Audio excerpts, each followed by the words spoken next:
Hello everyone, welcome to channel learn with ease. आज का topic है काउंटिंग रेशियोज का, जिसमें हम सॉल्व करेंगे question number 86 chapter 3 DK Goyal की बुक से, class 12 accounts. Online sessions, online classes अगर आप चाहते हो, इंटरेस्टेड हो, तो मुझे व्हाट्सएप कर दो इस नंबर पर अपना नाम और क्लास। आप मुझे फॉलो कर सकते हो Telegram channel learn with ease official, जहां पर आप अपने डाउट्स और कमेंट्स लिख करके भेज सकते हो। तो क्वेश्चन में दिया है कि आपको net assets turnover ratio calculate करनी है इस इंफॉर्मेशन को यूज करके। कैसे करोगे देखो। सबसे पहले समझो कि नेट एसेट्स टर्नओवर रेशियो मतलब कि कैपिटल एम्प्लॉयड टर्नओवर रेशियो। इस रेशियो का दूसरा नाम कैपिटल एम्प्लॉयड टर्नओवर रेशियो भी है। याद रखना, अगर ये नाम लिखा हो तो भी आपको ऐसे ही कैलकुलेशन करनी है, कंफ्यूज नहीं होना कि ये कौन सी रेशियो आ गई। तो नेट एसेट्स टर्नओवर रेशियो या कैपिटल एम्प्लॉयड टर्नओवर रेशियो के लिए आपको चाहिए नेट सेल्स और कैपिटल एम्प्लॉयड या नेट एसेट्स, क्योंकि हमने दोनों नाम यूज किए हैं ना। तो आप कैपिटल एम्प्लॉयड भी ले सकते हो या नेट एसेट, जैसी इंफॉर्मेशन है उसके हिसाब से आप कैलकुलेशन करोगे। अब ये रेशियो आपका बताता क्या है? ये रेशियो आपका बताता है नेट सेल्स और कैपिटल एम्प्लॉयड या नेट एसेट के बीच में रिलेशन क्या है।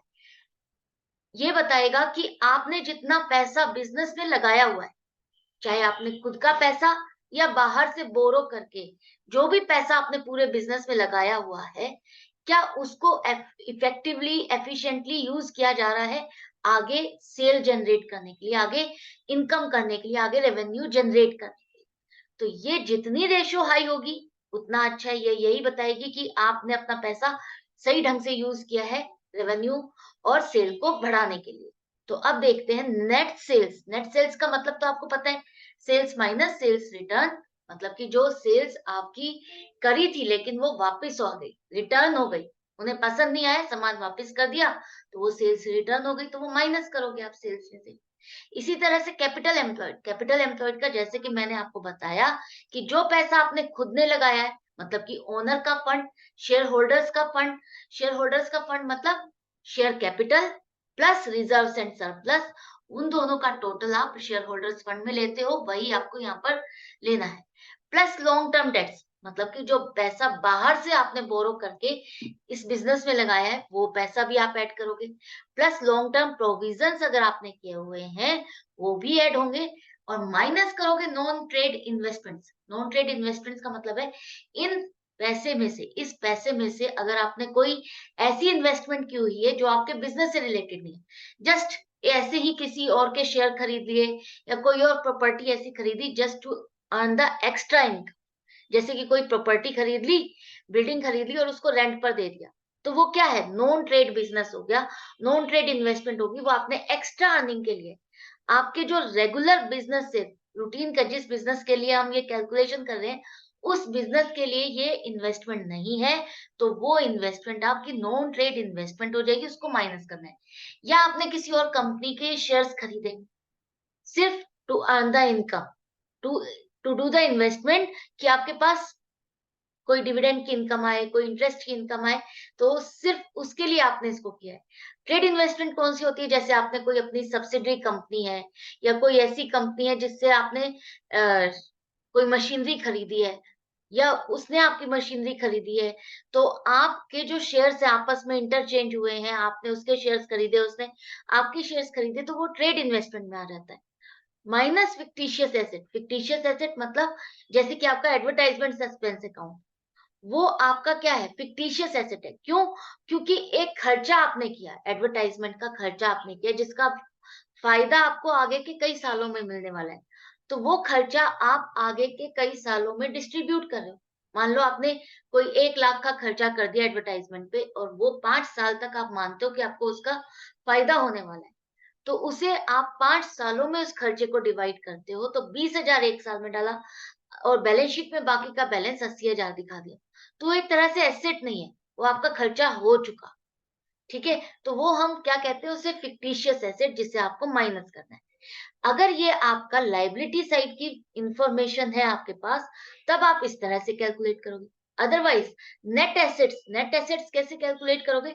नॉन करेंट एसेट्स, जितनी भी आपकी property, plant and equipment and intangibles में आपका सारा कवर है, वो सारा लोगे, नॉन ट्रेड इन्वेस्टमेंट्स वो सारी आ जाएंगी, इंटेंजिबल एसेट्स वो भी सारी आपकी ऐड होंगी, प्लस करंट एसेट्स करोगे। करंट एसेट्स जो आपकी जितने भी ट्रेड पेबल्स हैं और आपके अदर करंट एसेट्स हैं, वो सारी की सारी एसेट्स ऐड करोगे। तो एक तरह से देखा जाए तो ये क्या होगी, टोटल एसेट्स होगी आपकी। एसेट साइड पर आपकी दो कैटेगरी है ना, नॉन करंट एसेट और करंट एसेट। बैलेंस शीट में आपने देखा होगा, एसेट्स में, बैलेंस शीट में, कंपनी की बैलेंस शीट में नॉन करंट एसेट और करंट एसेट दो हेड है, मेजर हेड। इन दोनों का टोटल करो, minus current liabilities, minus current liabilities जो आपकी लाइबिलिटी साइड पर है उसको माइनस करो, माइनस नॉन ट्रेड इन्वेस्टमेंट जो आपकी इस बिजनेस से रिलेटेड इन्वेस्टमेंट नहीं है, और माइनस फिक्टिशियस एसेट करोगे, तब भी आपको आंसर मिल जाएगा। या आप कर सकते हो non current assets plus working capital. क्यों? क्योंकि देखो current asset minus current liabilities आपका क्या होता है, वर्किंग कैपिटल। तो non current assets plus working capital minus non trade investments minus fictitious asset. तो इस तरह भी आप इसको कैलकुलेट कर सकते हो। तो अब ये दोनों चीजें आपको समझ में आ गई कैसे कैलकुलेट करनी है। अब देखते हैं हमारे पास क्वेश्चन में क्या क्या है। क्वेश्चन में आपके पास अगर आपको नेट सेल्स निकालनी है, तो सेल्स के लिए आपके पास यहाँ पर कुछ नहीं दिया हुआ, सेल नहीं दी। आपको निकालना कैसे है? इसको निकालने का सिर्फ एक ही तरीका है कि आप इन्वेंट्री टर्नओवर रेशियो जो आपको 6 टाइम्स दिया है और एवरेज इन्वेंट्री 6,75,000 दिए हैं, इसी को यूज करके हम कहां तक पहुंचेंगे, कॉस्ट ऑफ गुड्स सोल्ड तक। तो पहले कॉस्ट ऑफ गुड्स सोल्ड निकालो। कॉस्ट ऑफ गुड्स सोल्ड आपके पास नहीं दिया, हम एक्स मान रहे हैं, बाकी की इंफॉर्मेशन है वो फॉर्मूले में हम फीड कर देते हैं।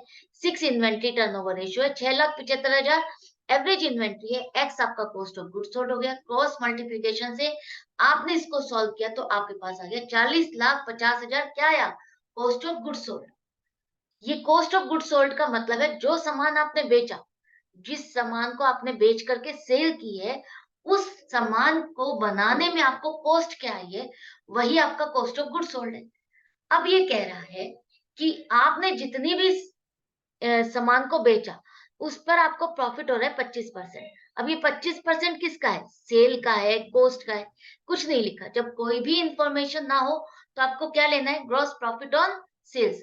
तो हम ग्रॉस प्रॉफिट ऑन सेल्स आपका 25% मान लेते हैं कि आप जो भी सेल करते हो, सेल का 25% आपको प्रॉफिट होता है। तो मान लो सेल अगर 100 रुपए है, तो इसका 25% आपको प्रॉफिट होता है। तो 25% ऑफ 100 मतलब कि 25 रुपए आप प्रॉफिट कर रहे हो। तो सेल में आपका प्रॉफिट और कॉस्ट दोनों इंक्लूडेड है। तो अगर सेल में से आप प्रॉफिट को माइनस कर दोगे तो आपके पास क्या बचेगा, कॉस्ट।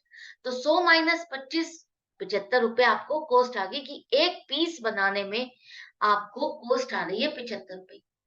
टोटल कॉस्ट आपने निकाल ली है 40,50,000। ये 40,50,000 आपके पास टोटल कॉस्ट आ गई उस सामान की जो आपने बेचा।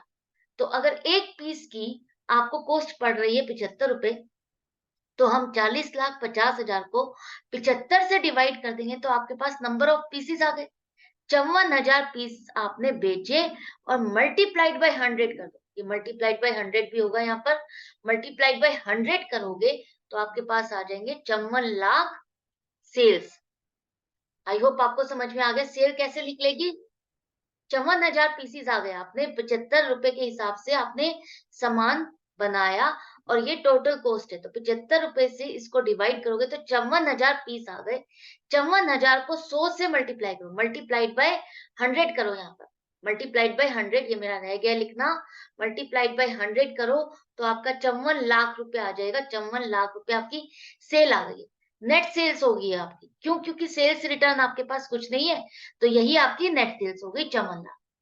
बस इतना पॉइंट याद रखना, यहाँ पर मल्टीप्लाइड बाय 100 है, इसको करेक्ट कर लेना।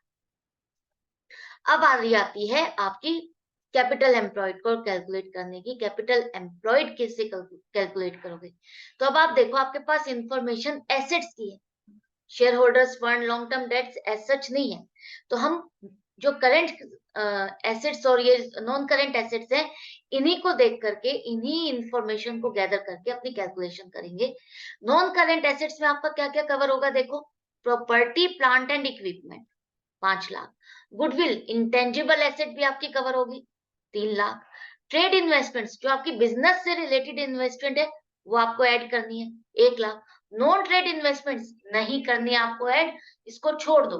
अगर एडिड होती तो हम माइनस करते, ऐड नहीं है तो इसको छोड़ दो। करंट एसेट्स प्लस कर दो 4.5 लाख, तो टोटल एसेट होगी आपकी 13,50,000। कितनी हो गई? 13,50,000 आपकी टोटल एसेट हो गई। अब इसमें से आपको माइनस करनी है करंट लाइबिलिटीज। करंट लाइबिलिटीज क्या है आपकी? बैंक ओवरड्राफ्ट आपकी करंट लाइबिलिटीज है, माइनस कर दो इसको, तो आपकी नेट एसेट आ गई है 12 लाख। 12 लाख आपकी नेट एसेट्स आ गई। सेल भी आपने कैलकुलेट कर ली 54 लाख। तो अब आ रही आती है रेशो को कैलकुलेट करने की। 54 लाख डिवाइडेड बाय 12 लाख, तो ये आ गया आपका 4.5 अपॉन 1, अपॉन 1। ये आपका डिवाइजर है, ये आपका डिवाइजर है। इस नंबर से आप इसको डिवाइड करोगे तो क्या आएगा? 4.5।